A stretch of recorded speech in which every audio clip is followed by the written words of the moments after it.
What's up, y'all? Good people, midday motivation. What's going on, y'all? I didn't know it was gonna be so hot outside because I would not be out here trying to be cute, but I got stuff to do. So ask yourself, are you complaining and groaning about the situation not changing? Are the situations around you staying the same? You just want to run away and go and pack up and go somewhere else?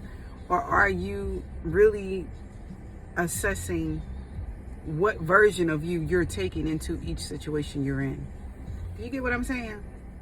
What I want you to do today is challenge yourself to write down the things that you are not happy with.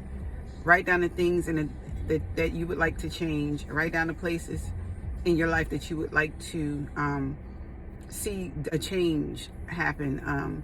And then ask yourself, are you going to take the same version to your newness if it was given to you? Or are you prepared to do the work that it takes to become a better version of what didn't work, a better version of yourself now?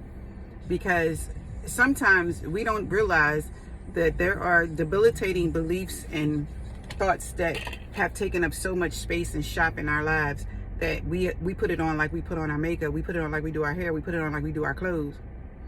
And we don't know that it's just junk coming with us from one situation to the next because we don't choose to change the version of who we are. And so many people dead set on, I'm just keeping it real. But if you have never challenged the situations or circumstances that you have chosen to stay in, how real are you keeping it with yourself about your situations and the circumstances that you're in? So keeping it real does not mean dissolute. Keeping it real does not mean ignorance. Keeping it real does not mean you have to stay at a dry, deprived place, devaluing, demeaning place.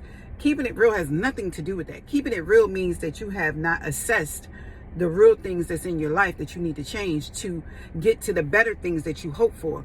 Keeping it real means that you can assess yourself and your situation and nobody has to come and tell you what that is. And if they do, because you trust them to, know that it is in love, know that it's not a comparison of who thinks they're smarter or brighter. The greatest versions of us are teachable, or we listen, we take it in. We trust that we're getting it from a trusted source. We don't feel judged, because a lot of times we say, don't judge me. Or you think someone's judging you, and really, it's the self-judgment. It's how you already feel about your situation that you know you already ain't got no business in, or the decisions you know you already making, or the thing that you already know that you creating because you won't take no constructive feedback or criticism because you can't be told nothing.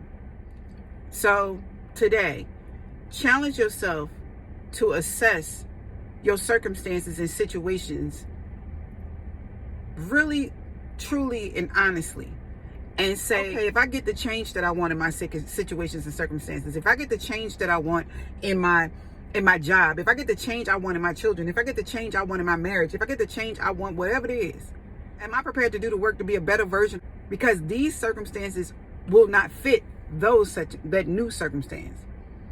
They will not work. They will only transfer. Just like you transferring funds from one financial institution to another financial institution. They're financial institutions that will never change. But how much money and how much work you do to save that money will change. But if you want to continue to stay broke in spirit, in mind, in mindset, in goals, in pockets, finances, then you're just going to be the same person depositing the same amount of money every time you go to a different financial institution. Hamburger, I got to go. Woo! I got to go. All right, God's love and God's peace to you all.